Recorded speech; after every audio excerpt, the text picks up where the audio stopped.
só fazer a oração primeiro, Ok. Pavanelli. Então, vamos colocar nossa sintonia com o sagrado, com a natureza, com a Mãe Terra, que a gente falou semana passada, né? Ia Babeló, cadê Cunhataí? Cadê a terra e os rios criados por ti? Ia Babeló, cadê Cunhataí? Cadê a terra e os rios criados por ti? Em sintonia com a criação, com a Páscoa de Jesus, com a organização das comunidades cristãs, a gente está em sintonia. A gente está caminhando, buscando servir e viver a experiência do reino no meio de nós, sendo igreja, caminhando, acertando passos, errando outros, mas na luta do Espírito, e com o Espírito, para a gente caminhar o que é certo, o que é justo, o que é reto. Pai nosso, que estais no céu, No céu, santificado seja o vosso nome. Venha a nós a vossa seja feita a vossa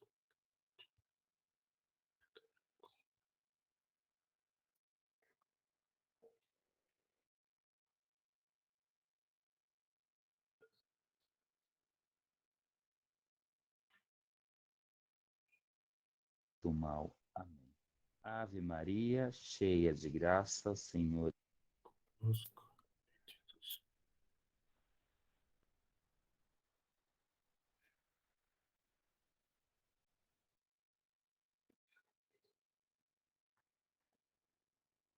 é parte. Amém. Assim seja. E um axé, né? Uma energia vital para todo mundo. Que a gente precisa de vida e mais luz. Né? Precisamos de luz, precisamos de paz, precisamos de muito shalom e aleluia. Assim seja. Amém. Pode começar, Pavanelli? A transmissão? Desculpa, compartilhar a tela? Isso, obrigado. Então, hoje a gente vai continuar nossa história da Igreja 2. Hoje a gente vai olhar um pouquinho a Igreja do século 7 ao... Opa! Oh, meu Deus! Desculpa, caiu tudo agora. Perdão, voltei. Hoje a gente vai continuar a história da Igreja 2 e, de modo particular, a gente vai olhar a Igreja do século 17 ao século 18. Primeiro eu pergunto, alguém conseguiu assistir o filme Dines?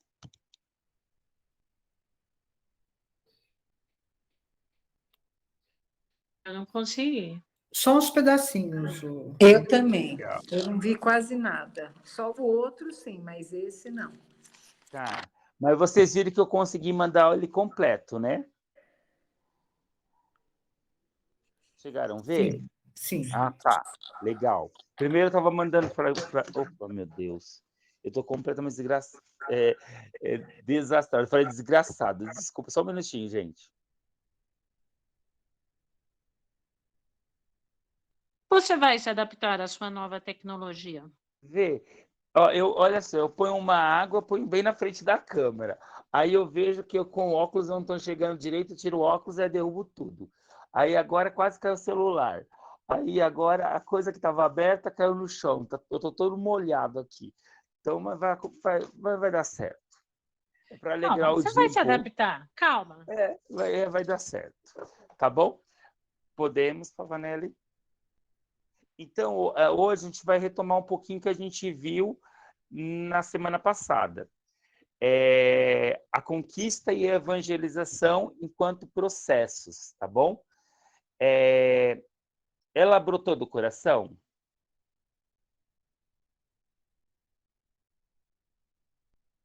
A Não. conquista... Não. Então, vamos retomar os passos que a gente viu semana passada? Quem pode ler? O cristianismo chega num projeto colonial, fé e espada, sem diálogo e a imposição pela fé. Política, fé imperial, expansionista, mercantil e salvacionista. Trabalho coercitivo, limite com a escravidão. tráfico. Fé, legitimam essa forma de trabalho. E a justificação da escravidão como lugar de salvação. O anúncio, o querigma, não é persuasão, nunca é força, deve brotar do coração. Então, o anúncio de Jesus, a esperança do reino, ela vem no novo mundo junto com a espada. E a gente sabe que dois projetos antagônicos, completamente diferentes, não dá certo. Não dá para seguir dois senhores. Ou amará um e odiará o outro, ou odiará o um e amará o outro. Portanto, fé e espada não caminham juntos. Persuasão, pacto colonial, mercantilismo, salvacionismo, expansionismo é o que fez nascer aqui no continente americano essa evangelização posta pela cristandade, legitimada pelo Concílio de Trento, e os sistemas que o Papa foi passando todo o poder para o rei. Como chama esse sistema? Padroado. Aê, padroado, isso mesmo. Podemos. E aí nós vimos um pouco as etapas da colonização com a chegada de Colombo, que representa a chegada dos europeus no continente americano, e a gente viu a conquista das Antilhas, a conquista do Império Aztecas por Hernán Cortés, a conquista do Império Inca por Francisco Pizarro e a consolidação das conquistas em 1572. E a gente passou um pouquinho pelos ciclos de evangelização no continente americano, né? Caribenho, do Peru e vai assim por diante. Podemos. Mas também tivemos vozes proféticas, né? Vozes desse frei. Alguém já ouviu falar de Bartolomeu de Las Casas? Não, eu não fui ver. Também não. Quem pode ler para a gente um pouquinho a história dele? Missões ou reduções, local onde os índios eram reunidos, abandonando a vida nômade e tornando-se sedentários, aprendendo o que os padres lhe ensinavam, ler, escrever, algumas profissões, etc. Neste contexto de violência e banalização da vida, especialmente da vida dos povos originários, evocamos a memória de São Bartolomeu de Las Casas. No dia 17 de julho, na América Latina, evocamos a memória da morte e ressurreição do primeiro bispo de Chiapas, missionário e teólogo dominicano, que ficou conhecido como o apóstolo dos indígenas, pois criticava a prática genocida dos conquistadores, repetindo: nos corpos dos índios escravizados, o Cristo continua sendo crucificado pelos próprios cristãos. Vamos tentar repetir juntos essa frase final de Las Casas? Nos corpos dos índios escravizados, o Cristo continua sendo crucificado pelos próprios cristãos. Forte, né? Então, ele foi um grande defensor da cultura nativa dos povos originários, Bartolomeu de Las Casas, né? Então, ele é um frei o quê? De que ordem? Jesuíta? Dominicanos. Dominicanos o carisma deles é a palavra, né? O estudo. Podemos? Quem pode ler?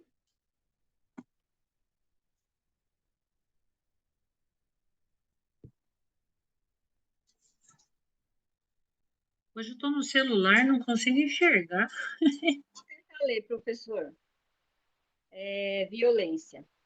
A violência na conquista da América por parte dos espanhóis foi uma forte característica daquele momento, e isso ficou evidente com os relatos do frei espanhol Bartolomeu de Las Casas, forte defensor dos indígenas, que agiu em defesa desses povos contra a brutalidade utilizada pelos espanhóis.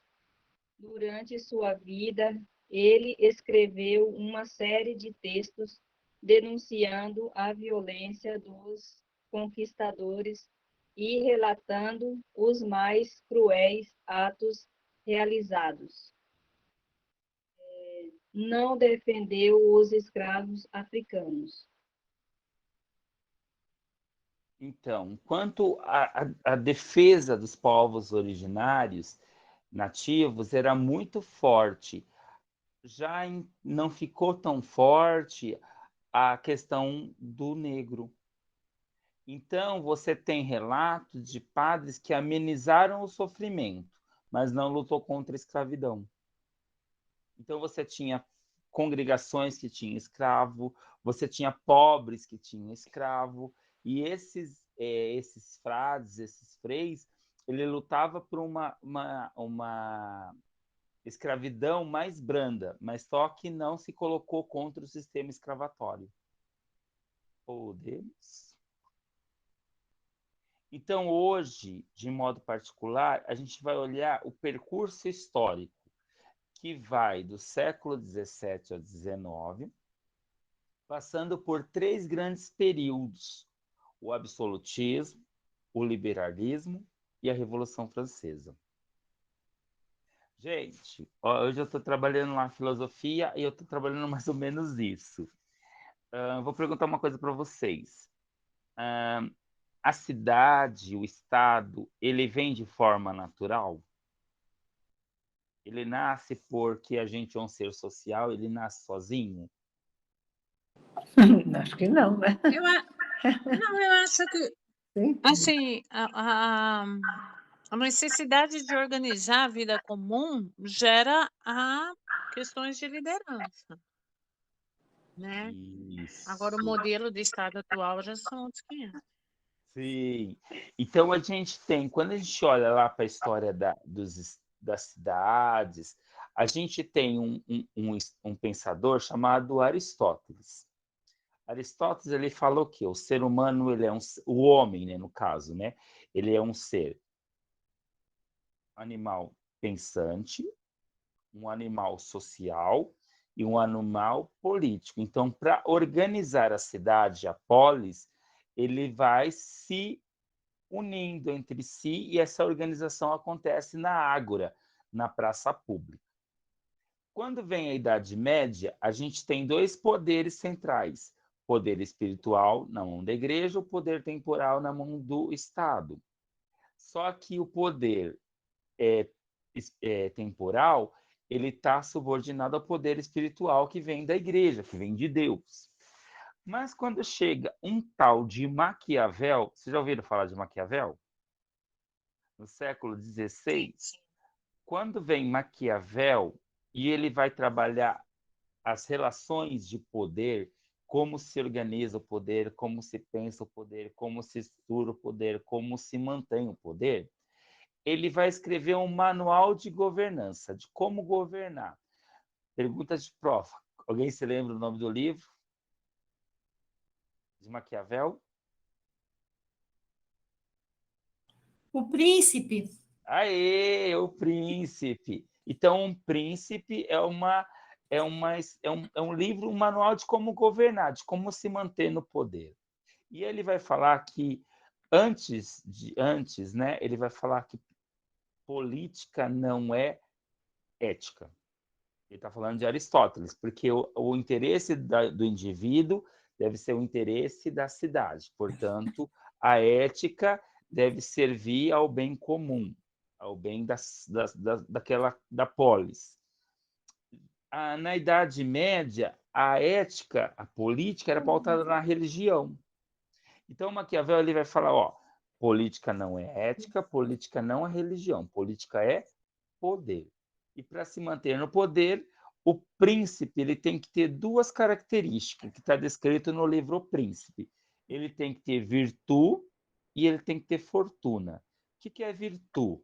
Virtude é a estratégia, é a arte de governar, é a arte de conduzir, seduzir, legitimar, outro verbo forte, a palavra, sabe quando está na ponta da língua e foge? Persuadir. Então, o príncipe ele tem que saber governar. Isso ele vai chamar de virtude, e não é ética. A outra coisa é fortuna, e não é dinheiro. Fortuna é circunstância, é o momento, é o contexto, é a história. Então, ele tem que pegar aquilo que está acontecendo a seu favor. E aí, então, a gente vai ter uma organização política, social, geográfica chamada contratualismo. Daí vai nascer a ideia de que houve uma passagem do estado de natureza para o estado civilizatório. E a gente vai ter alguns pensadores importantes. A gente vai ter Hobbes.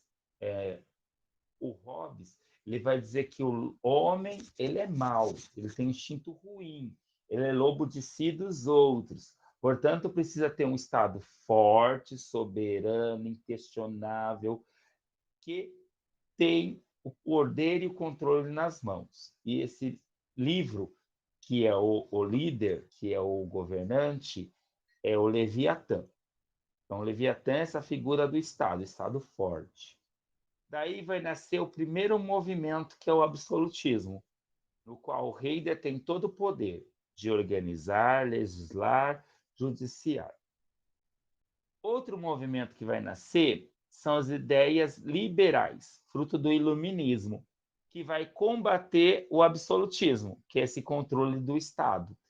Que aí você tem Locke, Voltaire, Montesquieu e tantos outros que vai dizer a palavra-chave é liberdade. Liberdade econômica, liberdade de pensamento, liberdade de propriedade.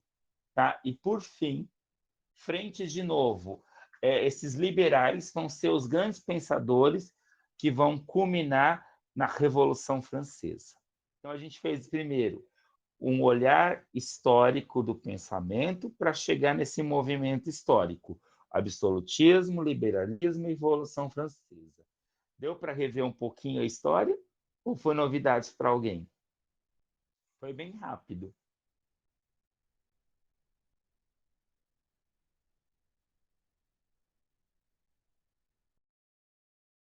E aí, gente, foi uma memória? Recordou algumas coisas ou aprendeu coisas novas? É resgate. O professor me levou para o ensino médio. Exatamente. Mas faz pouco tempo, tá? Foi o ano passado. Só para ficar registrado. A Ana é mais velha. É 2020. Terminei na pandemia. Oh, meu Deus! Podemos, Pavanelli? Mas depois eu passo um esquema para vocês do que eu estou falando, tá bom? Que fique para memória de quem? Recordar, revisitar, e para quem não ouviu, aprender. A gente está falando de 3 modelos de igreja, né? Que a gente está caminhando para o Vaticano II, que é o modelo laranja. Mas, por enquanto, a gente está falando do modelo caju, a igreja fora do mundo, e o abacate, a igreja isolada do mundo. Né? Podemos? Você sempre mostra esse desenho para vocês, né? É isso que a gente vai trabalhar hoje, a questão histórica do absolutismo, liberalismo e Revolução Francesa, e o processo de romanização, de quando a Roma vai voltar a ser líder, que vai concentrar seu poder em si. Tá? O que o padroado ela perdeu, com o processo de romanização ela retoma. Tá bom?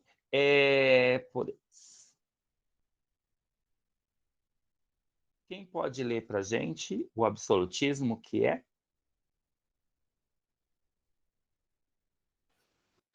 processo Vamos lá. Pode ver, pode ver. Obrigado. Absolutismo. Processo de centralização política nas mãos do rei. Resultado da evolução política das monarquias nacionais, surgidas na Baixa Idade Média. Fruto da aliança rei mais burguesia. Interesses. Centralização do poder político. Mecanismos do absolutismo. Criação de um exército nacional, instrumento principal do processo de centralização política, formado por mercenários, enfraquecer a nobreza e não armar os camponeses, controle do legislativo. Todas as decisões do reino estavam controladas diretamente pelo rei, que possuía o direito de criar as leis. Controle sobre a justiça, criação do Tribunal Real, sendo superior aos tribunais locais, controlados pelo senhor feudal. Controle sobre as finanças, intervenção na economia, cobrança de impostos, imposição dos monopólios, burocracia estatal, corpo de funcionários que auxilia na administração das obras públicas, fortalecimento, o controle do Estado e do poder real, além do conjunto de interesses da burguesia e dos monarcas, o fortalecimento do Estado e do poder centralizado também contou com uma base de ideias que faziam parte do conjunto de novos valores que passavam a dominar a condução das sociedades europeias durante a formação do período moderno.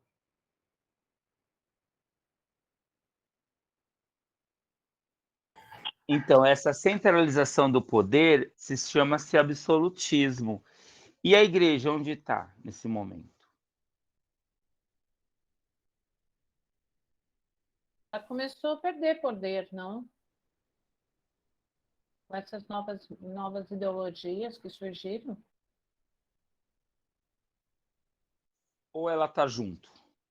Eu acho que ela se encaixava também nesse perfil aí do absolutismo. Ela se encaixava dentro dessa nova lógica. Fora da igreja não há salvação. Todos os reis eles eram, na maioria, cristãos, tirando alguns países que você vai ter a reforma protestante. É verdade, é verdade. Então, você tem essa coligação, tá?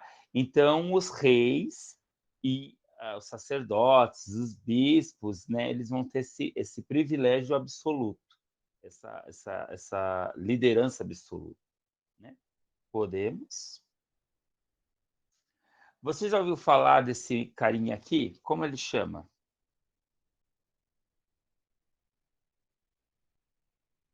Luís XIV. O que ele disse? A frase mais famosa dele. O Estado sou eu. Quem pode me traduzir o que significa? Eu sou o bom e posso tudo. Ele tinha o poder. Tira o bom, né? A ideia do poder. O poder. Ele é o Estado, portanto, ele manda, ele faz as leis, ele judicia, ele tudo. Vocês assistiram o Mágico de Oz? Sim. Nossa, O livro. tanto tempo. Você tem as figuras emblemáticas de quem? Quem são os personagens centrais? O leão, o homem de lata. Homem de lata. Nossa, esqueci os outros. O homem de palha. Homem de palha. O espantalho, né? Sim. E... Oh, meu Deus. Ajuda a Ana. E a menina, né? Que eu não lembro o nome dela. A menina, Alice. Mas eram quatro figuras, né? Não eram?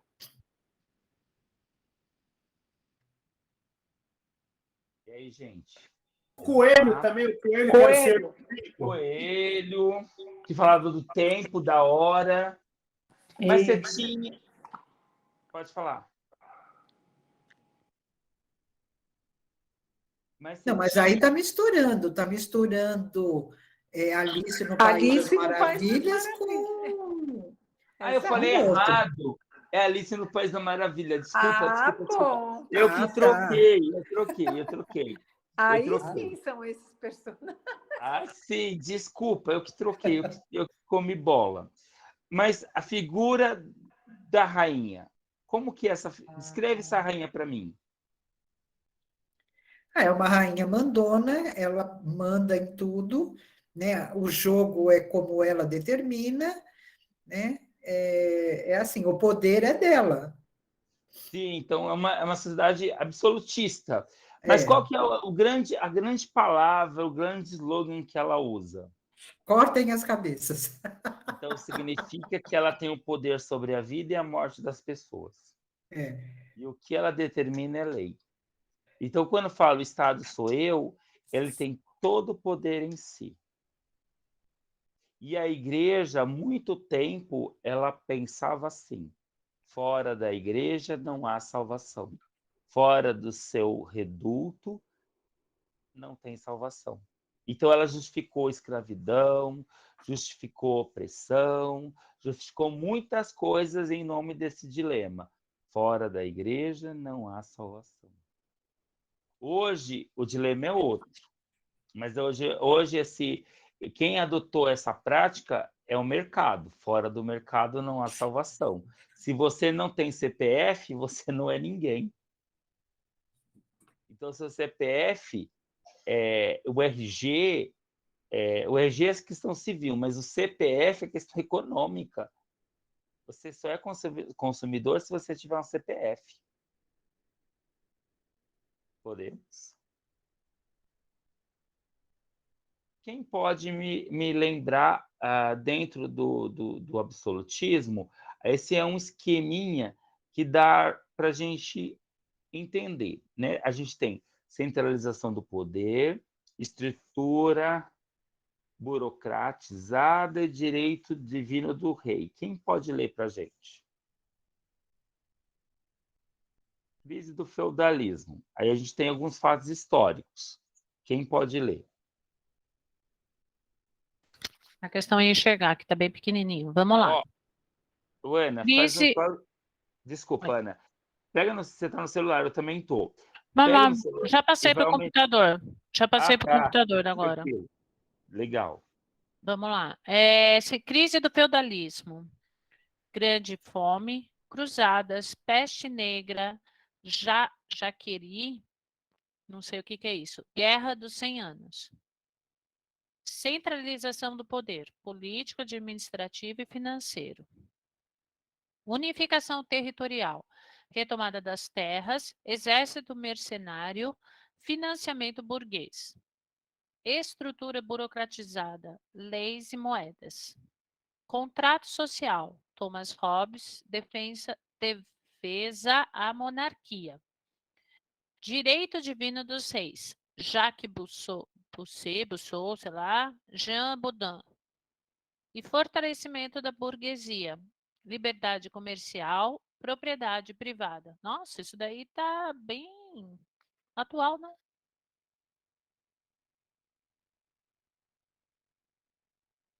Nicolau Maquiavel. Os fins justificam os meios. Separação entre moral e política. Thomas Hobbes. O Leviatã é resultado de um contrato social. Jean Baudin. Teoria da soberania do poder real. E Jacques Rousseau, sei lá, teoria do direito divino do rei. Fica aqui, quem escolhe o rei é o próprio Deus. Então você tem a coligação religião e Estado, né? Fruto da cristandade ainda. Tem uma cristandade aí. Podemos?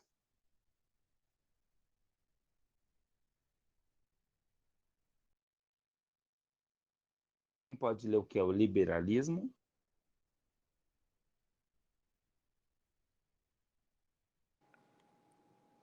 Sendo todos os homens naturalmente livres, iguais e independentes, ninguém pode ser privado dessa condição, nem colocado sob o poder político de outro, sem o seu próprio consentimento. A única maneira pela qual uma pessoa pode sujeitar a sua liberdade natural é concordando com os outros homens, revestindo-se dos elos da sociedade civil. A liberdade é um dos pilares do pensamento iluminista, e ela está presente em propostas no campo da política, nos aspectos culturais e também quando o assunto é a economia. Adam Smith, escritor da obra A Riqueza das Nações, foi um dos defensores do princípio da liberdade econômica e do livre comércio entre as nações.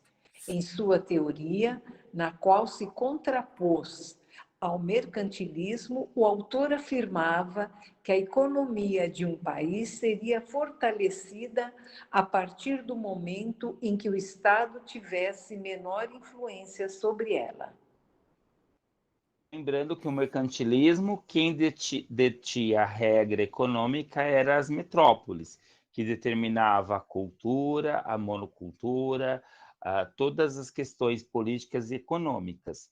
Então, Adam Smith ele vai falar da mão invisível que é o mercado. Em estado mínimo, quanto menos controle estatal, mais a economia ela se investe, ela se mantém, ela se renova, ela se autoavalia. Então, essa mão invisível é o mercado, que faz girar. Hoje, já o neoliberalismo não é mais mercado, a ideia é do quê? A ideia é o financeiro. Agora é o campo financeiro, né, da especulação.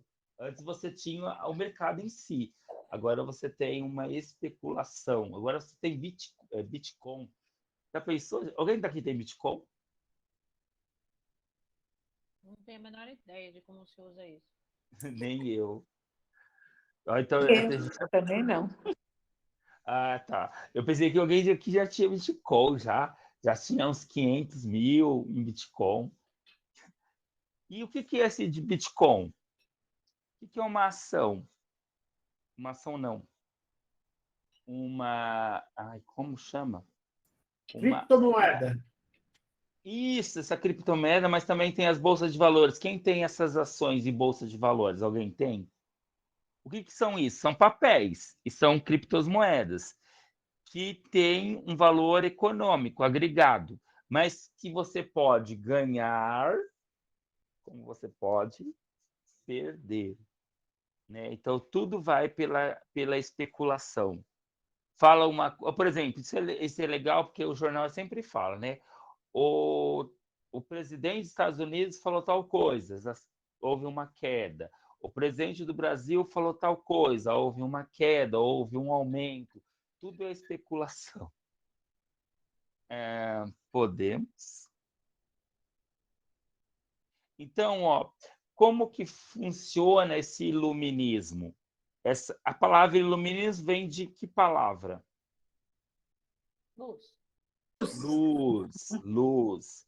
Então, a Idade Média é vista como a Idade das Trevas, onde não existia conhecimento, mas a gente viu que existia conhecimento sim, onde a poder a igreja controlava o pensar, o agir, o viver e o ser, mas dentro do processo de renascimento, de humanismo e o iluminismo, que vai ser no âmbito literário, no âmbito cultural, no âmbito antropológico e no âmbito do pensamento.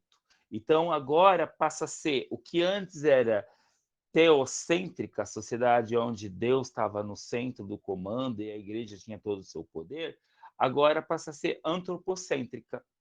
Quem passa a ser o dono de si?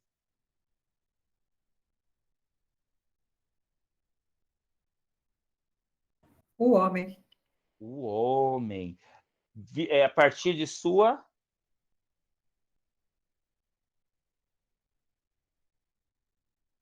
Peguei pesado, né?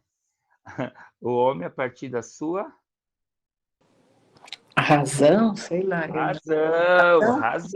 Razão. Então, o iluminismo marca o predomínio da razão.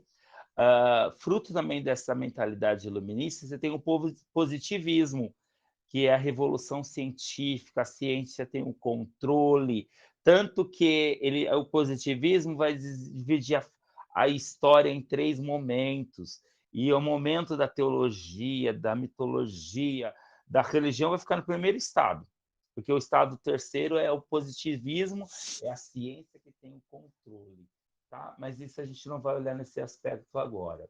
Agora você tem chama-se, quando a gente tem essa construção, eu gosto de trabalhar muito com meus alunos, chama-se mapa conceitual ou mapa mental. Vocês já tinham visto essa forma de aprender ou de estruturar o pensamento?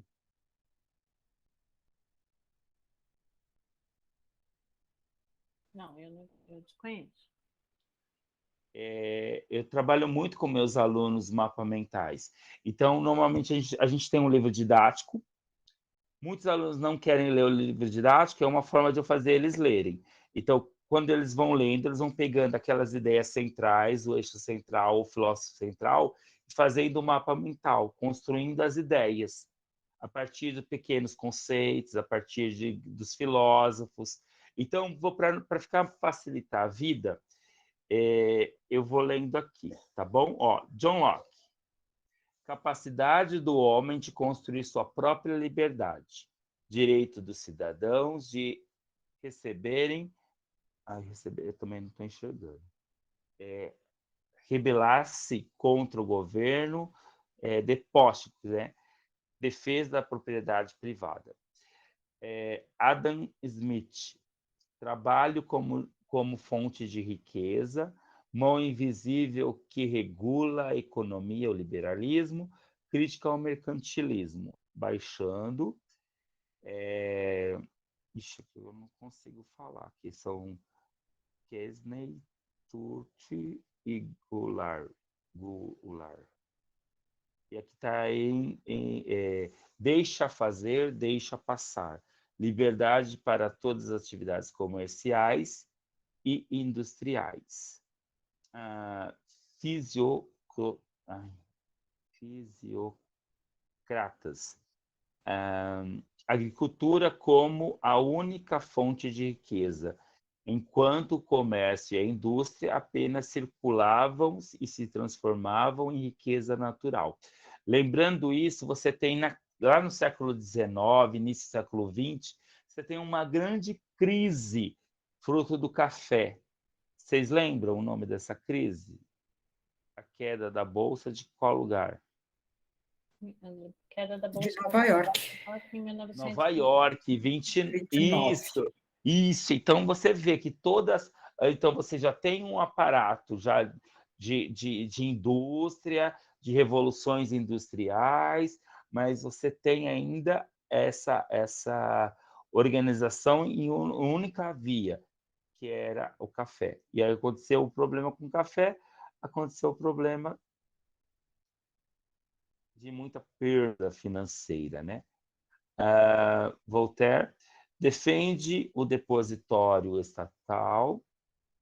O Estado não deve existir para atender às necessidades dos súditos, e sim para facilitar a felicidade pública. Rousseau, a propriedade é a origem da desigualdade e é responsável pela miséria humana. O homem é bom por natureza e a sociedade o corrompe. Ele está confrontando Hobbes, né, que diz que o homem é mau por natureza. E aí precisa de um Estado forte, soberano, para poder controlar e dar segurança. Os três poderes de Montesquieu, mas também os três poderes, eles já vêm... Os três poderes, eles já vêm de Locke, porque Locke já mensura os três poderes nos seus textos, né? E aí ele vai falar dos três poderes. Cada um pode e deve ser autônomo, mas o exercício da defesa em função é controlado pelos outros. E, infelizmente, no Brasil, esquece disso, né? Um condena, o outro já absolve. Um defende, o outro acusa. Descartes. Dúvida como instrumento de conhecimento. e aí você chega à construção da ciência através do método cartesiano. E aí, quando eu vou explicar Descartes, eu falo CSI. Vocês lembram desses seriados? Dessas séries, CSI? Sim. Investigação criminal? Então, você tem evidência, análise, síntese, revisão. Análise, evidência, aquilo que é comprovado, aquilo que é material, aquilo que é materializado. Evidência é isso. Análise você divide em partes para poder analisar melhor. Síntese, você parte da ideia simples para chegar numa ideia mais complexa. E depois você revê o processo para chegar... Esse é um método científico também e da questão da doença, né? Você chega, o médico nunca vai falar, é câncer. Ele vai começar das questões pequenas, vai pedindo exames mais elaborados, conforme vai aparecendo coisa, ele vai pedindo outros exames. Ele nunca chega e fala assim, ó, faça uma ressonância, faça uma tomografia, faça uma ressonância, faça uma tomografia. Que ele pede raio-x, pede exame de sangue. Ou isso, ou nem isso, né? Hoje, ultimamente, não está pedindo quase nada. Loki eu já comecei. Então, acho que eu já falei todos, né? Acho que sim. Podemos. Eu todos, sim. Oi? Não, você já tinha lido todos. Isso, obrigado. Eu tô diminuindo para mim, tá? Outro mapa mental, tá? Quem pode ler agora?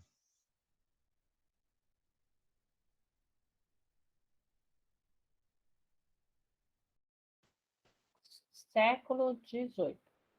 Sociedade igualitária. Igualdade a todos pela lei. Educação. Economia liberal. Liberdade econômica. Livre concorrência. Lei da oferta e da procura. Governo constitucional. Divisão dos poderes. Soberania popular. No iluminismo, né, a gente tem essa organização. Mas só que a gente tem que pensar, essa liberdade não é para todos perante a lei, porque é uma liberdade burguesa. Então, o lema, vamos retomar o lema da Revolução Francesa. Quais são os 3 lemas? Liberdade, igualdade e fraternidade.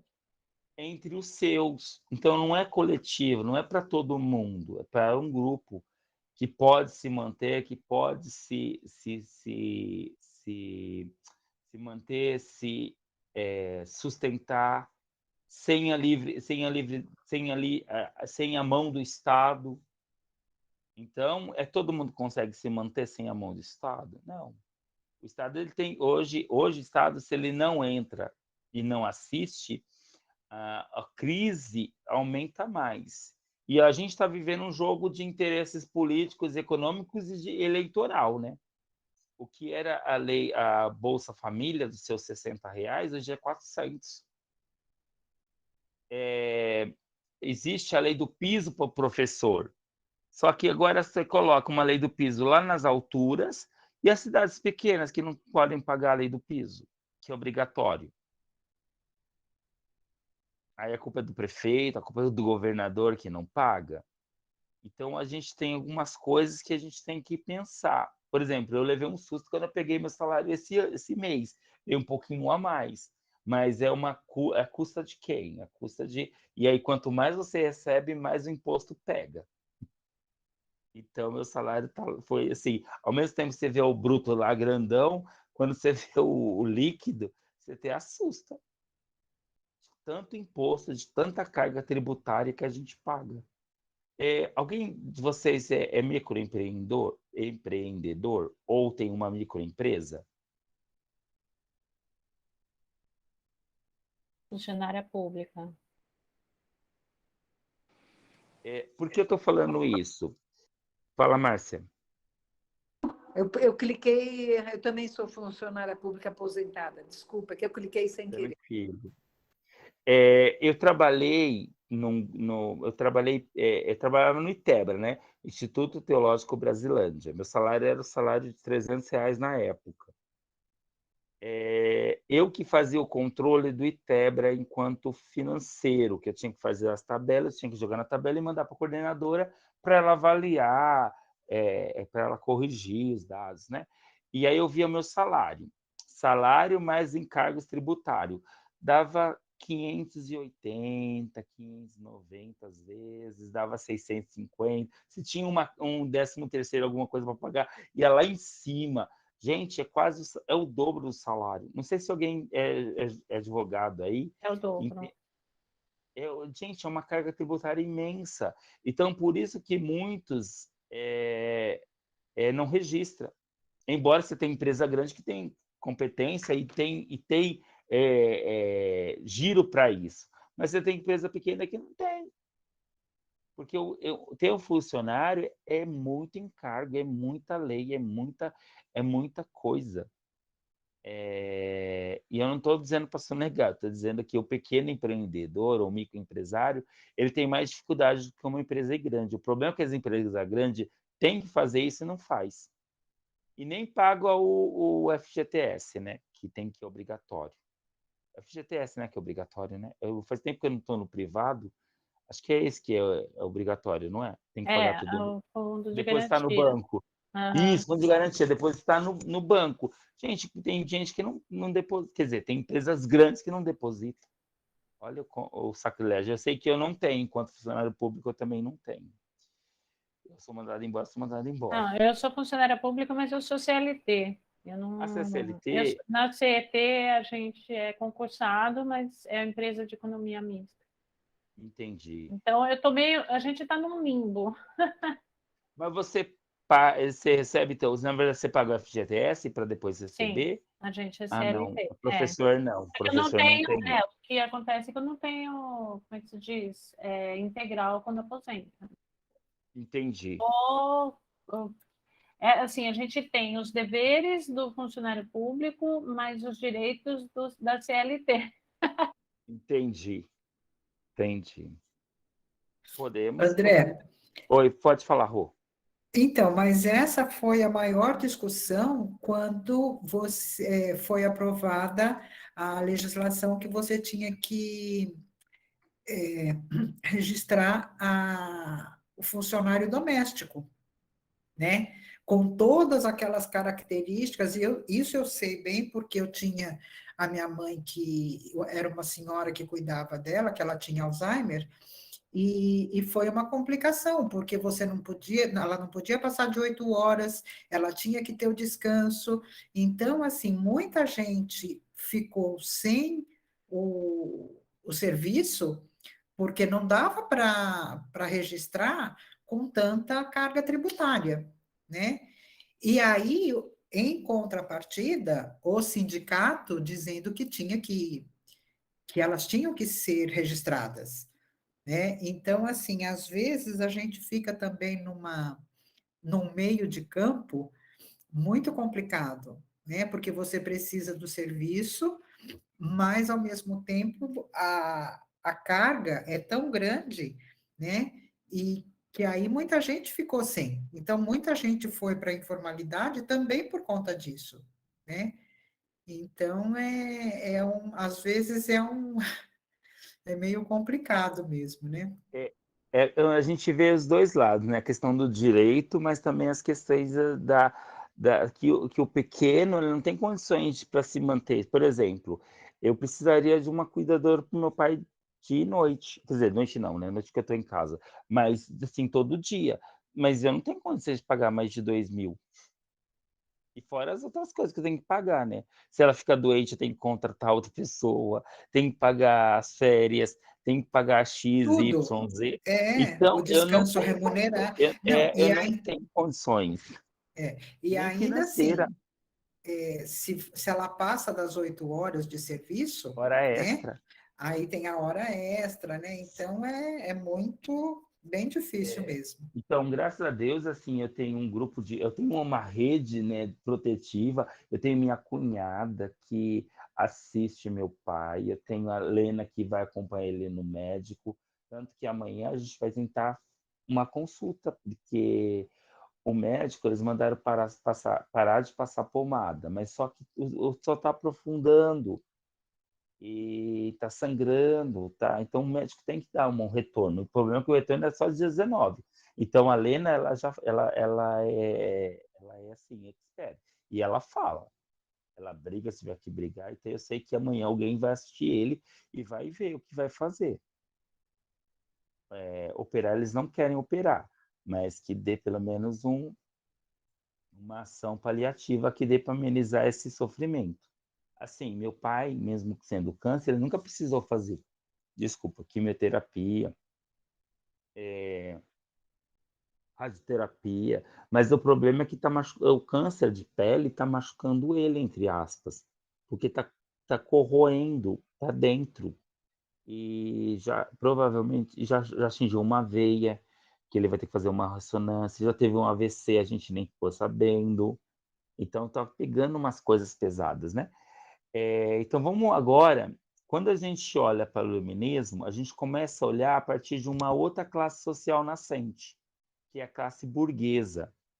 Enquanto você tem no feudalismo a ideia do feudo, a ideia da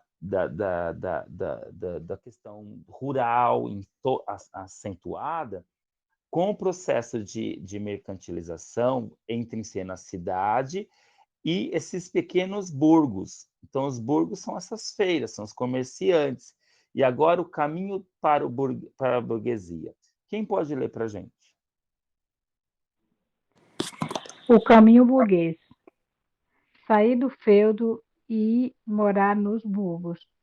Trabalhar nas oficinas, não se associar à nobreza, investir no mercantilismo, montar um banco, financiar a luta pela independência das 13 colônias, investir na máquina a vapor, apoiar a teoria calvinista, investir na revolução industrial, conquistar novos mercados, apoiar o corte nos privilégios da nobreza, financiar a Revolução Francesa e conquistar o poder político. Então, quando a gente olha para esse grupo, a gente está olhando o iluminismo a partir de uma lógica burguesa. Então, quando caminha para grandes revoluções, seja industrial, que é burguesa, seja francesa, que também é burguesa, a gente está vendo o apogeu de uma outra classe, que tem outro viés. Mas, entretanto, existe o outro. Se no feudalismo existia os vassalos, que eram os servos, agora na burguesia existe o...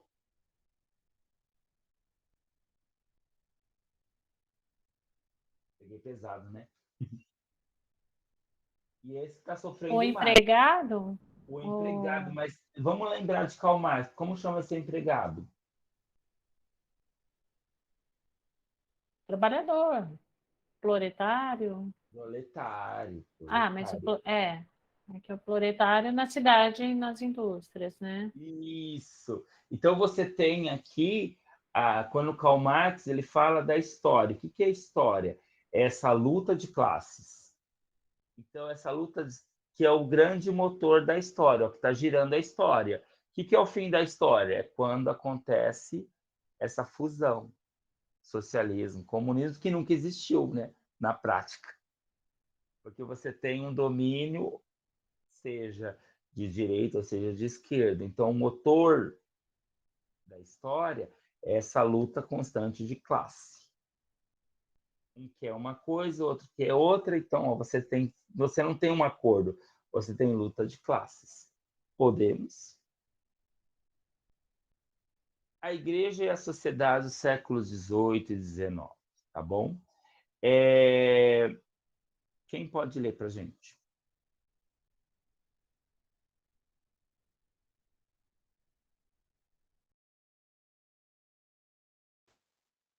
A igreja e a sociedade no século XIX. A revolução espiritual nos séculos XVIII e XIX. Iluminismo igual confiança na razão. Homem não corrompido pelo pecado. Desprezo pelo passado. Otimismo em relação à razão. Influência nos âmbitos. religioso, moral, econômico e político. Então, aqui você tem a razão como ponto de partida para uma questão de dilemas, de reflexões, que a igreja ela atende a ela aceita esse iluminismo, ela está junto com esse iluminismo, ela faz parte dessa corrente iluminista? Não, ao contrário, ela Contrário, por devia quê? Porque ela quer manter-se no poder. Então, ela tem a questão do absoluto ainda. Ela tem o absolutismo, não quanto absolutismo, mas ela tem quanto controle. Então, a igreja ainda quer o controle político, econômico, moral, social. E o liberalismo já quer romper com todos esses viés. E aí a Revolução Francesa e a industrial já vai dar um outro ponto e outra luz. Podemos? Então, a Revolução Espiritual. Quem pode continuar a leitura? A Revolução Espiritual. Deusa, razão como objeto de culto na Inglaterra. Surgem as sociedades secretas, as maçonarias. Condenadas por Clemente IX, na bula iminente. Benefícios. Nova visão humanitária, questionamento à caça às bruxas e das torturas. Eliminação da superstição. Contribuição para a independência de muitas colônias americanas. Enquanto o liberalismo ele vai acelerar muito o processo libertário, a igreja ainda ela continua presa na questão tradicional, isolada, fora da realidade. Então, frente ao iluminismo, o que ela vai fazer? Combater. Tanto que na bula iminente, quer dizer, aquilo que está próximo, ele vai combater. Podemos?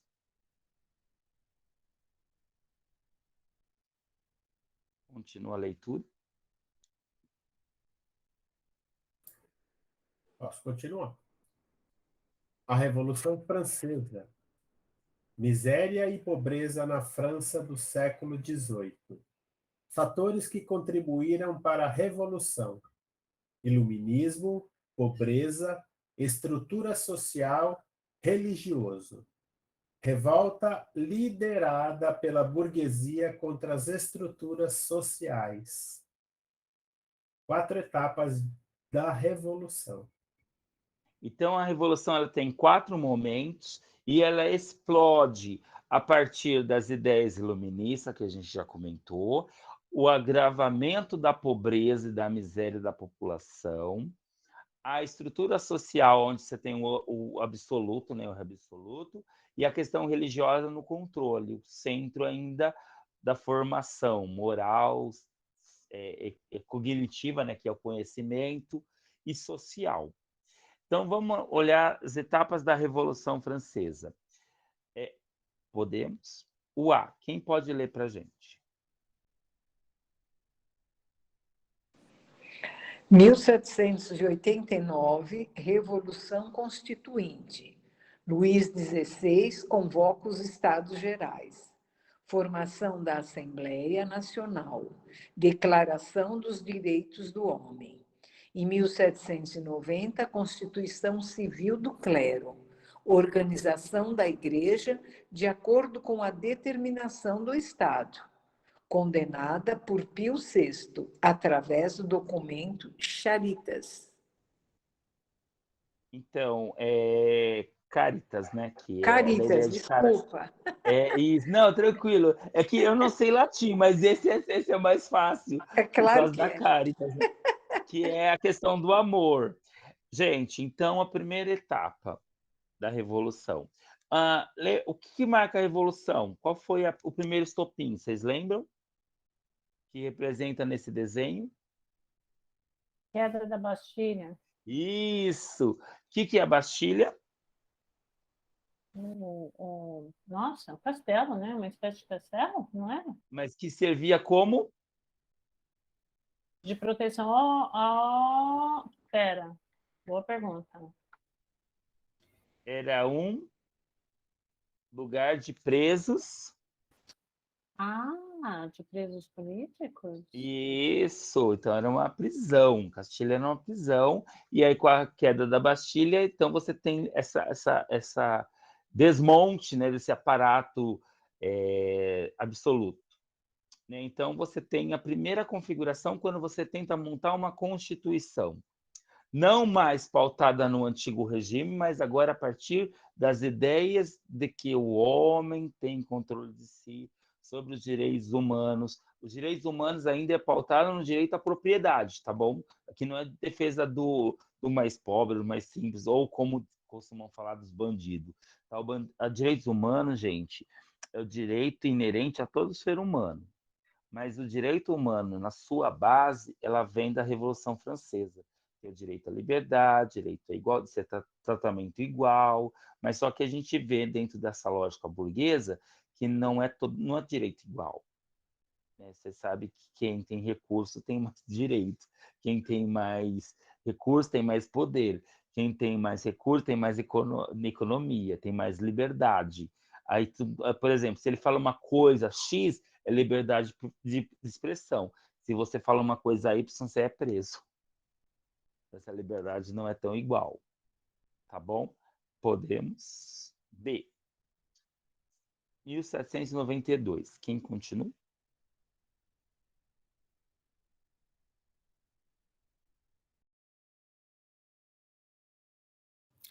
em 1792, Revolução Militante.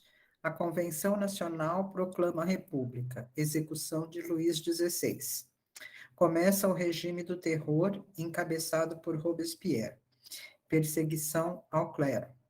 Desejo de romper com tudo o que lembrava o antigo regime. Igrejas fechadas, legalização do divórcio, matrimônio dos padres, substituição do calendário cristão, das festas religiosas e dos domingos.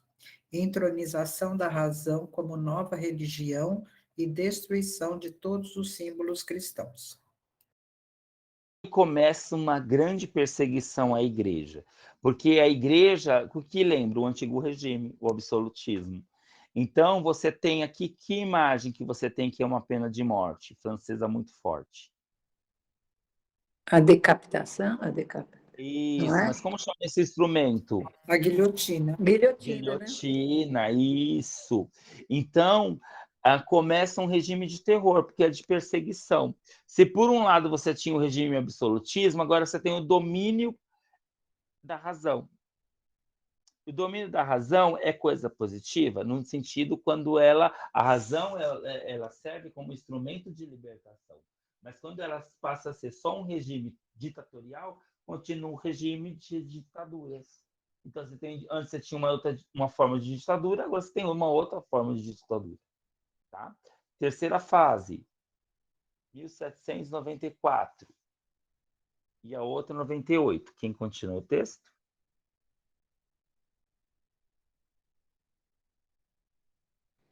em 1794, República Burguesa, execução de Robespierre, separação da Igreja, Estado e liberdade de culto, ascensão de Napoleão, golpe 18 Brumário em 1798, busca apoio eclesiástico através da benção de Pio VI, concordata de 1801 com Pio VII, garantia de liberdade de culto, cláusulas acrescentadas que colocavam a Igreja sob o poder do Estado.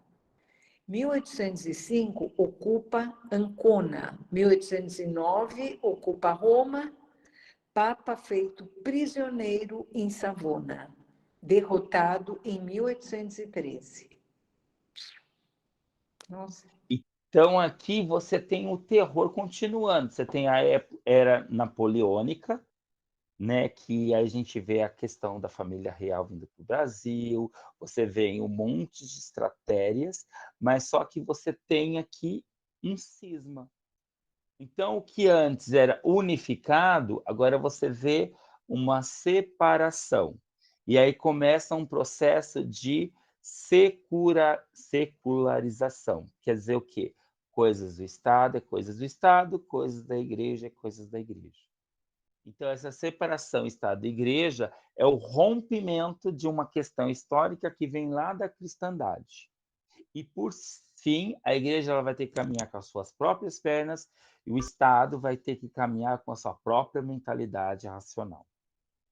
Tá? Então, a gente vê, por um lado, com Napoleão, uma certa liberdade religiosa e de culto, mas você vê, ao mesmo tempo, como os romanos faziam, como os persas faziam, como os gregos faziam. Você tem liberdade de culto, mas só que você tem que obedecer o império, que no caso aqui é napoleônico. Né? Então, você vê aqui uma subordinação da igreja. A gente agora vai fechar um pouquinho a Revolução Francesa para a gente ver as reformas que vão suceder no seio da igreja a partir das revoluções. Tá? Eu vou pedir para alguém ler o próximo esquema, fazer como eu fiz. Leu introdução, característica, sociedade, e aí depois a gente retoma com as reformas que vai acontecer. Só vou pegar um pouco mais de água, tá com a minha cana no chão. Tá, eu já volto, tá bom? Quem pode começar a leitura para gente? Só aumentar um pouquinho que dá para ler.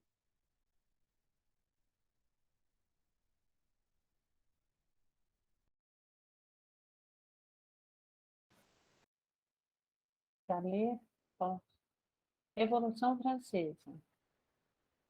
Antigo regime, monarquia absoluta, poder centralizado, trabalho não é digno, privilégios para poucos, sistema colonial, mercantilismo, sociedade estamental. Introdução, disfarce. Ocorreu entre 1789 e 1799. Responsável pelo fim do absolutismo, marcou o início da Idade Contemporânea.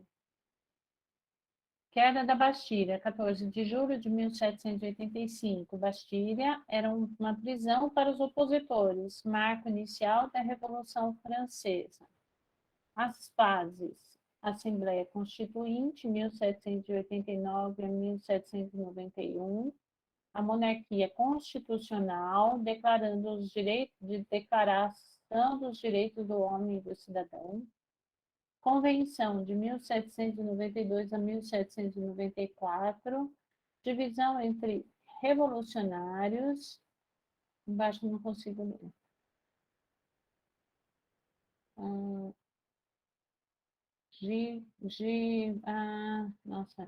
Obrigada. Girondinos versus jacobinos, ditadura jacobina. Diretório, 1794 a 1799, ascensão dos girondinos. Voltando lá para cima. Características, caráter burguês, grande participação popular, ideias iluministas. Sociedade. Primeiro estado era o clero, segundo estado, nobreza, o terceiro estado, burguesia, camponeses, sansculottes, é isso? Não. Trabalhadores urbanos.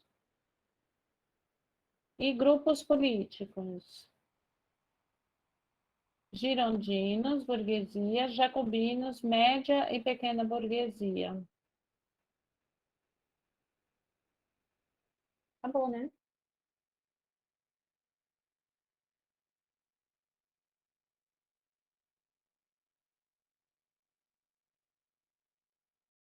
Pronto, cheguei, só um minutinho. Pronto. Cadê? Aqui. Então, você tem aqui um quadro geral, histórico, pautado por pontos, né? Como se organiza a sociedade de outrora. Então, você tem, ó, quando você vê a sociedade, o que você vê?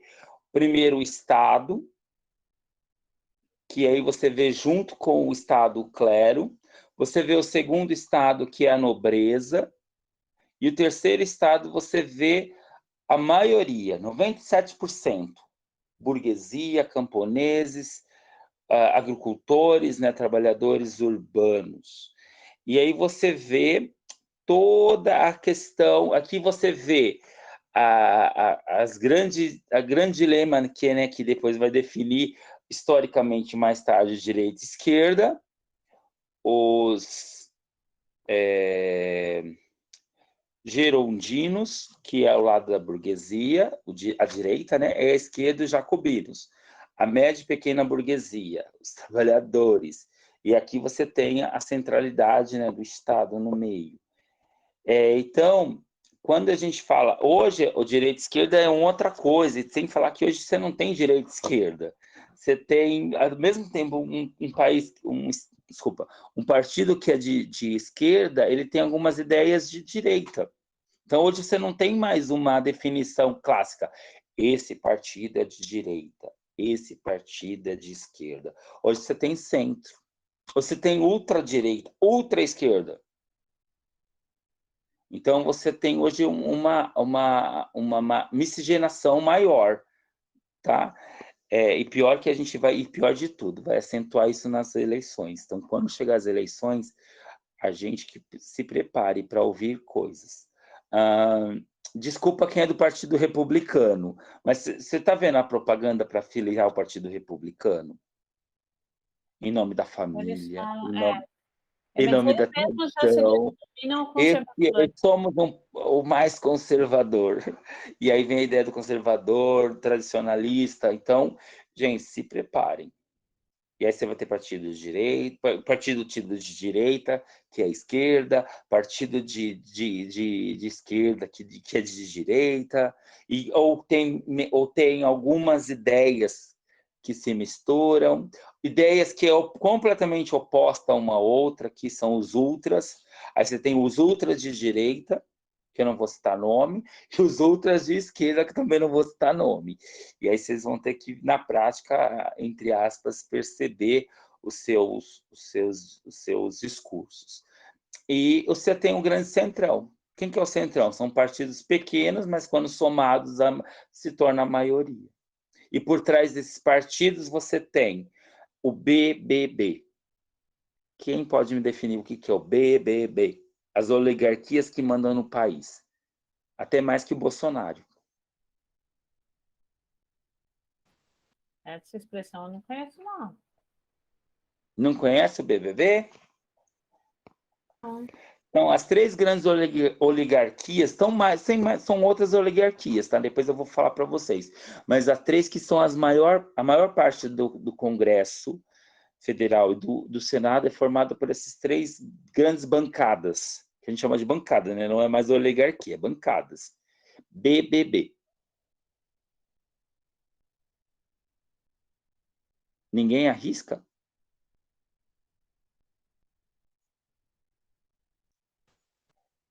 Não. Religião não tem nada a ver com política, até que percebe o poder que tem. Então, você tem a primeira bancada da Bíblia, seja católica, seja evangélica, extremamente conservadores, pegados a algumas tradições, contra outras tradições, até contra outros olhares. Então, você tem, primeiro B, a Bíblia, bancada muito forte. Bancada da bala, juiz, capitão, é sargento, é cabo, é soldado, é X. Principalmente do exército. E aí você tem o Bolsonaro como um representante desse grupo. E você tem um outro partido muito forte. Então, eu falei da Bíblia e falei da bala. Qual que é o outro? A novela Pantanal traz esse partido à tona.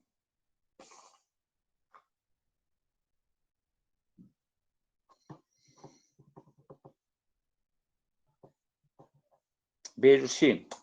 Deus te proteja. Ó, Bíblia, bala e o outro, Oi? boi. O que é o boi? A Globo É o sempre faz agronegócio. propaganda. O agronegócio. São os grandes proprietários de terras, que controla, que desmata, que faz pasto, e para fazer pasto você tem que limpar a terra, então é um complicado. Então, em nome do progresso, você tem as tribos indígenas de novo lutando pela posse da terra e tendo seus direitos negados. Então você tem, mas você tem outros grupos que também têm poder. Hoje você tem grupos de jornalistas, o jornalista. Qual outro grupo que vocês conhecem que tem poder? Acho que os bancos, né? Os bancos e grandes bancários estão lá, financeiro, né? Os grandes blocos financeiros estão tudo representado na Câmara, né? No Senado. Podemos? A Igreja em Busca de Reforma. Quem pode ler para a gente?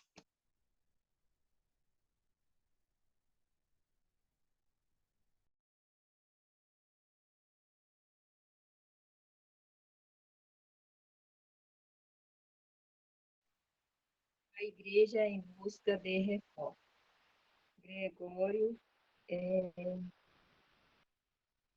Gregório XVI. De 1831. Objetivo: combater a sociedade moderna. O Papa pretende concentrar os dois poderes em suas mãos.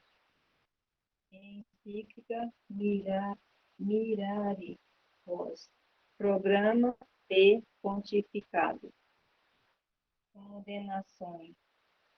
Liberdade de consciência, liberdade religiosa, liberdade de imprensa. Gente, olha só. Retomando, o que é conclave? Reunião dos bispos? Para quê? Desculpa, Para para eleger o eleição dos Papa? papas. Para eleger o Papa, com Eleger o Papa. certeza. Isso mesmo. Conclave chama-se a reunião dos cardeais para a eleição de um novo Papa. Então, Gregório VII, ele vai escrever uma encíclica, Marari Vos, programa do seu pontificado, que ele condena, gente, ele não apoia, ele condena, ó, liberdade de consciência. Portanto, a gente só pode pensar o que a igreja detém, comanda, aceita. Liberdade religiosa, portanto, todo mundo tem que ser católico. E liberdade de imprensa, portanto, a imprensa não pode divulgar, não pode ampliar, não pode fazer nada. Então, esse Gregório VII, ele se impõe contra a sociedade moderna de outrora. Lembrando que não é tão contemporânea, porque quando surge uma revolução, uma nova tecnologia avança, a gente tem mudanças de fase. Nas mudanças de fase, você tem uma nova cosmovisão, um novo jeito de olhar o mundo. Vamos retomar um pouquinho essas mudanças. Antes da escrita, é chamado de pré-história. Pós-escrita, chamada de história. Já começa a divulgar que não existe história antes da escrita. E é uma mentira, uma falácia. Você tem história, você tem cultura, você tem saberes, você tem outras características. Então, vamos lembrar a fase da pré-história.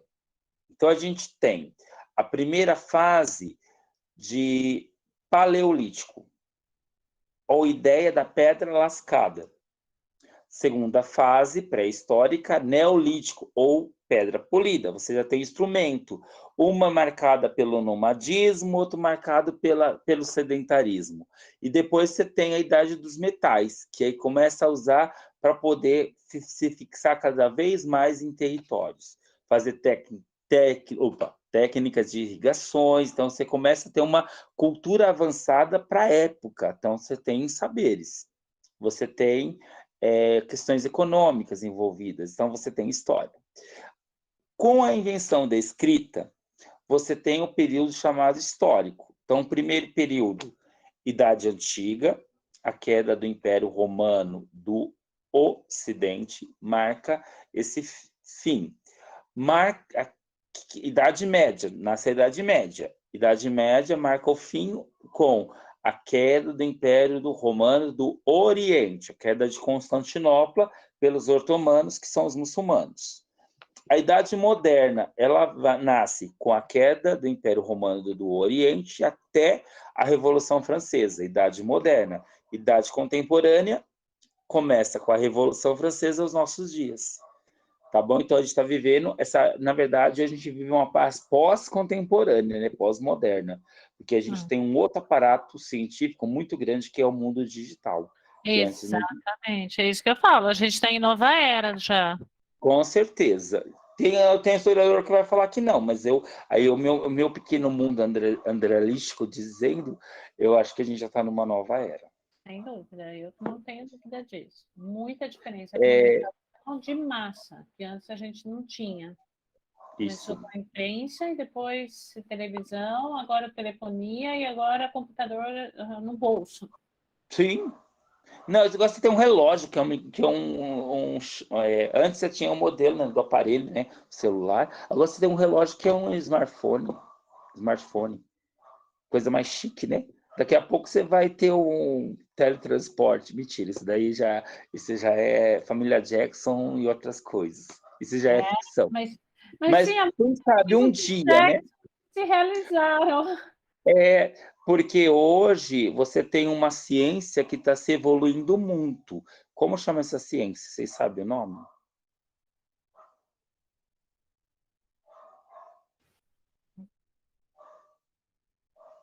Sei. Física quântica. Então, a física quântica ela vai pensar muitas coisas a partir da questão do átomo, do tempo. Por exemplo, antes a gente dizia, né, que o tempo, um dia é 24 horas. Gente, hoje a gente vive a relação com o tempo muito diferente. Tem hora que passa muito rápido, tem hora que passa muito devagar, tem hora que voa, tem hora que não voa. Então, essa relação com o tempo não é mais como cronologicamente falando.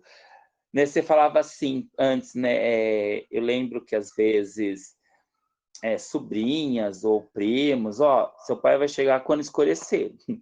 Hoje escurece, mas seu pai não chegou porque é uma tempestade. Então, hoje a relação com o tempo é muito caótica. Muito caótica. Hoje, por exemplo, eu estava de manhã quente, à tarde mais quente ainda, aí quando eu saí da escola, eu nem sabia, estava nublado. Ameaçando chover, chuviscou, não teve aquela chuva, mas quarta-feira falou que já vai mudar o tempo. Então, a própria relação de tempo, e clima e temperatura está muito constante. Na verdade, inconstante. Falei errado. Podemos. E para a Igreja Católica retomar o poder, a partir dessas reformas, né, que inicia com Gregório VI, sexto, perdão, a gente tem um período chamado romanização, que é o contrário do padroado. Quem pode ler para a gente?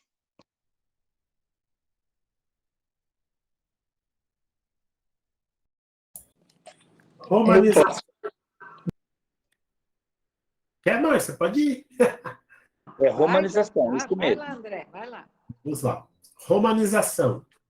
A romanização da Igreja Católica iniciou-se com as reformas implementadas pelos bispos reformadores, a partir da segunda metade do século XIX, e se consolidou com o predomínio das políticas e das práticas pastorais romanizadoras durante a primeira metade do século XX. Daí, importante um plano de expansão como parte de um processo para a história eclesiástica, consagrando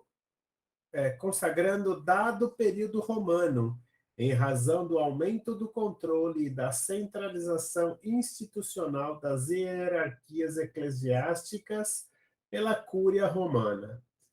Dentro dessa visão, tem-se uma política objetivada a um alinhamento institucional e doutrinário da Igreja Apostólica, aliada às orientações da Santa Sé em relação ao Estado Católico Brasileiro.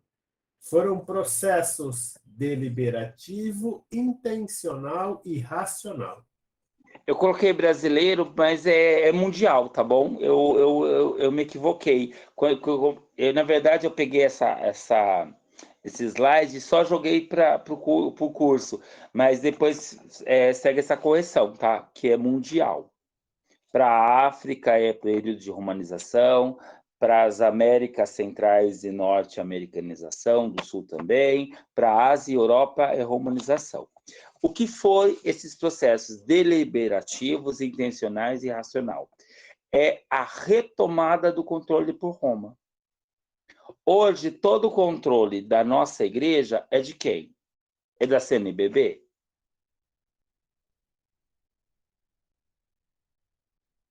Centralizado no Papa. Sim. Então, a centralidade de Roma, ela tem seu início no século XIX, meados do século XIX, com esse período de controle, novamente, de Roma, da Cúria Romana, do pontificado. A síntese, a ênfase desse processo de romanização se dá no que a gente vai chamar Vaticano I. Tá bom? Podemos?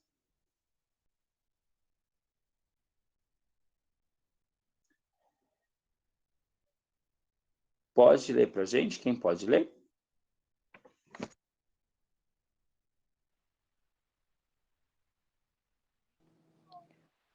Pio IX, conclave de 1846. Condenação ao liberalismo e à sociedade moderna. Os democratas queriam o apoio do Papa na unificação italiana. Encíclica Quanta Cura. Sílabus ou sílabus errorum, igual a 80 erros do mundo moderno. Concílio Vaticano I. Proclamação do dogma da infalibilidade papal e rompimento com o galicanismo. Galicanismo, né, é a questão da questão da França, né, dessa ruptura com essa ruptura que a igreja vai ter mesmo com o Estado, que centraliza tudo isso. Então, a gente tem conclave, que vai nomear o novo Papa, que é Pio IX. Você tem a condenação, mais uma vez, do liberalismo. Márcia, só desliga o seu microfone que está tendo um eco. Desculpa. Tá. Que isso, obrigado. Desculpa eu. E você tem a sociedade moderna sendo condenada mais uma vez. Então, o sílabus errum, quer dizer, os códigos errados são 80. Se a gente pegar esse símbolo que está na internet, você vai ver 80 erros do mundo moderno. Então, você tem essa separação com essa modernidade, essa ruptura com a modernidade. E aí você tem uma centralização na figura do Papa. O que é a infabilidade papal? Toda a questão de fé, o Papa ele tem plena autonomia, plena liderança e plena obediência. Então, a gente tem que obedecer. Isso é a infabilidade papal. Tá bom? Então, o Concílio do Vaticano I, ele é de 1846. Então, é que eu não coloquei a data, mas ele é muito próximo a essa data. O concílio, depois eu só confirmo a data direitinho do Vaticano I, tá bom? Depois eu vou postar para vocês um livrinho que vai contar as histórias de todos os concílios. Quem tiver a oportunidade de comprar, acho que é uma coisa que vale a pena, porque você tem o que foi prorrogado, quais foram os limites de cada conferência, quantos participaram. Então, é uma questão histórica muito importante. Embora, né, na Igreja 1, eu já coloquei todos os concílios. Então, o que eu vou fazer? Para retomar, eu vou postar novamente, terminando aqui, eu já pego no Igreja 1 e já posto para vocês terem, tá bom? Pelo menos cada concílio, e ainda tiro foto, quer dizer, do livro eu tiro foto amanhã, tá? Que eu vou procurar o livro. Tá nas minhas baguncinhas de livros, mas tá fácil, tá bom? É um livro que não é muito caro e vale a pena ter, porque ele vai contar as histórias de todos os concílios. Tá, do primeiro, que é o de Jerusalém, né, e todos, passando por Nicéia, Constantinopla, até o Vaticano II, tá bom? Que é o último concílio. Podemos. E aí eu aproveito e ponho uma dessas heresias também, que a gente viu um pouquinho na Igreja 1. Depois a gente teve Leão XIII. O Leão XIII, o que ele deixou de importante? Desejo de reaproximar a igreja e a sociedade? Esse nome é famoso, tem rua na Casa Verde.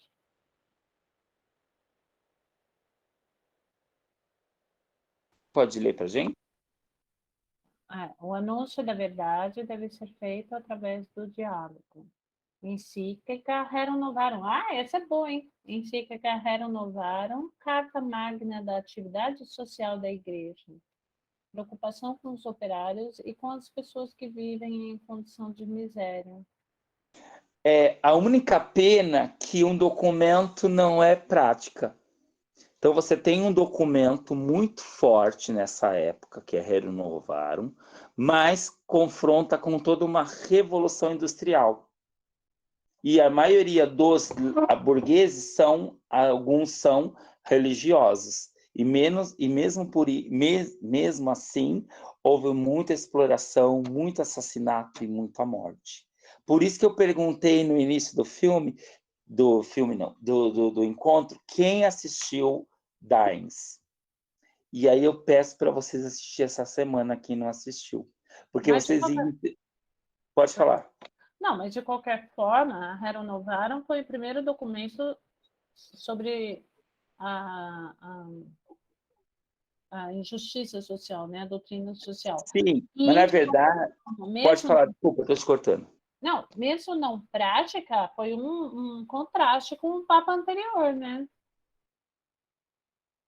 Perfeitamente, mas, por exemplo, Dines vai ter um problema sério, porque Dines vem com a cabeça com a Rerum Novarum, e quando ele chega naquele lugar e vê a exploração dos trabalhadores, ele vai confrontar o bispo, vai confrontar o seu amigo padre, e aí vai ter um problema sério, e ele vai ser chamado de comunista. E ele está falando, não, gente, é Rerum Novarum, a gente tem que viver a Rerum Novarum. Então, para você ver como que você tem uma encíclica papal de questão moral social da igreja, contra a injustiça social, contra a exploração dos trabalhadores, só que, infelizmente, a prática vem se revelando outras coisas. Mas já é uma abertura para o que vai ser depois do Vaticano II, que vai reafirmar e atualizar. E aí vai se tornar, aí você vai ter uma grande leva com a Rerum Novarum de padres, de congregações de trabalhadores, que são os padres operários, que a gente vai falar um pouquinho semana que vem. Por fim, eu falei que ia terminar mais cedo, né? Eu sempre falo que eu vou terminar mais cedo, mas vocês, ó, eu vou abrir um leque aqui. Gente, eu tenho um prazer de estar com vocês, literalmente. Por mais dor de cabeça, mais situações ruins que eu estou vivendo em casa e trabalho, etc., é um prazer estar com vocês. Gente, ó, muito obrigado por isso. Muito obrigado por isso. E muito obrigado pela oportunidade. Oh, meu Deus, eu já estou muito desastrado, desculpa. Aqui eu coloquei 2 modelos da Revolução Industrial, tá? Mas o que foi a Revolução Industrial? Para a gente entender. foi um processo de tecnologias e que vai avançando e vai ampliando o aspecto econômico através das indústrias, tá bom? Só para a gente ver um pouquinho, quem pode ler para a gente? Onde começou? A gente vai ler o primeiro quadro e depois a gente vai ver o outro, tá bom? É muito próximo, mas tem umas particularidades diferentes. Pavanelli, aumenta aí, Pavanelli. Eu não consigo ler, não. Aí, já deu. Onde e quando começou? Segunda metade do século XVIII, na Inglaterra. Razões do pioneirismo inglês, acúmulo de capitais. Inventos que revolucionaram os meios de transporte no século XIX, que são barca, locomotiva a vapor. Máquina que se tornou um marco na Revolução Industrial. Máquina a vapor, James Watt. Grupos sociais se formaram com a Revolução Industrial. Razões do pioneirismo, agora volto lá em cima, razões ao pioneirismo inglês, acúmulo de capitais, mão de obra, farta e barata, a existência de ricas minas de carvão, a força do puritanismo, que não condenava o lucro, e a Revolução Gloriosa. Essa para mim é novidade. Burguesia industrial e operariado. Artesanato, trabalho todo era feito em geral pela mesma pessoa. Manufatura, oficinas, trabalho dividido em etapas várias pessoas. Maquinofatura, fábricas com máquinas a vapor, divisão do trabalho. Grupos que se formaram, grupos sociais que se formaram com a Revolução Industrial, burguesia industrial e operariado. Eu já repeti? Próximo, quem lê? Primeiro, a gente tem a primeira revolução, século XVIII, na Inglaterra, que é a questão do carvão e a máquina a vapor. Já a segunda, nos países europeus, que é do século XIX, 20, 21. Não, desculpa, estou na segunda. Século XIX, países europeus e Estados Unidos. A ideia do petróleo, a fonte energética, a produção e a alta produção e grandes empresas. Daqui a gente nasce duas configurações novas de trabalho, e que é não sei se vocês já ouviram, que é o Fordismo e Taylorismo. Já ouviram? Não vi. Fordismo, eu vou dar o exemplo a partir do Tempos Modernos, o filme. Já assistiram Tempos Modernos? Sim. Então, o que é o Fordismo? É a produção em massa. Trabalha, produz, e aí você vira uma própria peça nesse mecanismo, Fordismo. O Taylorismo é mais moderno, porque você... Hoje, o taylorismo ele faz mais parte, por quê? Vamos pegar a ideia da automobilística, dos automóveis. Como que é criado? Hoje é computador, né, na verdade. Mas como que faz tudo ao mesmo tempo? Produção em série. Mas é tudo ao mesmo tempo? Não, por etapas, né? Mas... Não, é por etapa. Então, o taylorismo... Eu falei... Desculpa. Perdão. Taylorismo é a produção que é por etapa, leva-se mais tempo, diferente do Fordismo, que é por processo muito rápido. Tá? E a terceira evolução vem pela questão tecnológica, tá? Que é Estados Unidos, Europa, Japão, China, a informatização e a internética, o oligopólio, centralização do capital. Então, você tem a centralização de capital, né, em alguns lugares. Você tem os países subdesenvolvidos, o Brasil que está emergindo esse bloco, né, mas ele não faz parte do G8, Tá? Depois eu ponho para vocês quais são G8, quais são G20. Vocês sabem? E aí eu coloco para vocês daqui a pouco, tá bom? Terminando o nosso curso. Então, eu coloco para vocês também essa ideia dos 3 classificações, tá? Fordismo, Tayliorismo, e tem um outro que aí eu já trago para vocês, que é essa nova forma, e a pior, a nova configuração do trabalho. Porque antes você tinha essa produção em larga escala, Fordismo, Tayliorismo, depois em etapas, mas hoje você tem um processo muito complicado, chamado urbanização, do Uber, tá?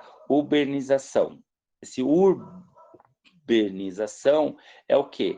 Você presta serviço. Você é um microempreendedor.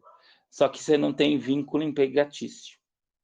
Então, se um carro que você trabalha... Normalmente, o Uber tem um carro, seja seu próprio ou seja alugado, mas você presta um serviço. Mas você só ganha se você dirigir e sair com o passageiro. Então, você tem esse processo que hoje e pior ainda com a reforma trabalhista, que você tem a nova configuração do trabalho intermitente. Você trabalha por hora, você trabalha quando a empresa precisa. Tem empresas que contratam você apenas, por exemplo, antigamente a empresa contratava você por quarta, quinta, sexta, sábado e domingo, você ganhava pelo mês completo. Com essa nova configuração de emprego intermitente, você só ganha por esses dias trabalhados. Que é uma nova configuração do emprego. Eu vou postar para vocês depois um pequeno vídeo que fala sobre essa nova configuração do emprego e do trabalho, que é o trabalho intermitente e o trabalho urbanizado, que é um desafio para o nosso tempo moderno hoje. E aí, gente, sobreviver a tantos dados históricos? Porque hoje é mais questão histórica mesmo, né? É revisitar a história e colocar a igreja nesse ponto.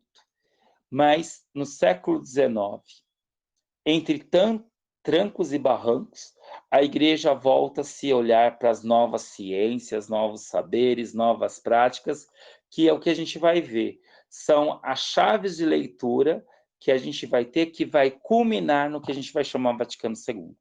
Então, a gente vai fazer o processo histórico, o nascente de novas teologias, novos olhares para o ser humano, novos olhares para a ciência, novos olhares pastorais, que vai culminar no que a gente vai chamar Vaticano II.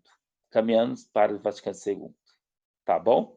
Alguma pergunta, gente? Eu falei que ia terminar mais cedo, né? Eu estou terminando 47. A gente vai ver depois mais especificamente a igreja dentro de todos esses momentos, ou, assim, porque a gente viu alguns detalhes, né? Não, porque a igreja é conivente, ela está junto, ela está nesse processo. O que eu vou pedir para vocês fazerem?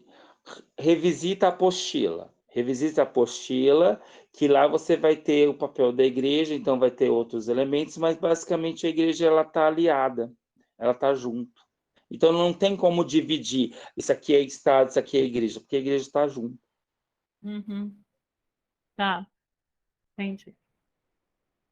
Foi o que eu falei. Só com o Vaticano II que a igreja vai falar, opa, do jeito que está não está legal, vamos repensar algumas coisas. Aí vem o Vaticano II que vai ser a grande renovação. A grande novidade, né, para o agir pastoral, o agir teológico, o agir dogmático da igreja. Mas é o Vaticano II, que é a grande ruptura. Fora isso, gente, é só a continuação da história. Ou centralidade por Roma, e aí você tem 2 poderes, né? Quando você tem a centralidade de Roma, você tem 2 poderes agora. Você tem o poder local, seja a sua democracia, o seu rei, o seu... Rei não tem mais, desculpa. O seu presidente, o seu primeiro-ministro, que é parlamentarismo, né, a maioria, ou você tem a igreja, que controla o seu pensamento, seu agir. Só que aí você fica num dilema, né? Eu sigo quem?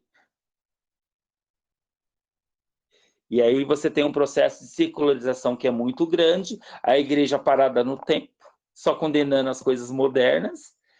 Então, você tem um grande desafio. Só o Vaticano II que vai falar, para. A igreja tem que dialogar com o mundo e tem que tomar posição. O que é certo, o que é errado. E aí vem as conferências para ajudar ainda mais, mas isso é a Igreja 3. Respondeu, Aninha? Sim, sim. Legal. Podemos? Então, vamos encerrando por hoje a gravação, a participação, e daqui a pouco eu já posto para vocês, tá? A Igreja 1, que pelo menos os concílios e os que foi condenado em cada concílio, e posto amanhã o livro dos concílios, e posto também a questão dessa nova configuração de trabalho que se dá com as revoluções industriais. O Fordismo, o Taylorismo, os outros concílios, e o último, o último terrível, que é a urbanização, e o trabalho intermitente. Que hoje você trabalha, você é registrado com R$300. Lembra que antes não podia ser registrado menos que o salário mínimo? Agora você é contratado intermitentemente. Você trabalha por aquele fim, você ganha por aquele fim. Então, você pode falar para você 200, 300, 400, 500. E aí você tem que conseguir N empregos para conseguir. Ou vai para a informalidade, que a maioria está trabalhando assim.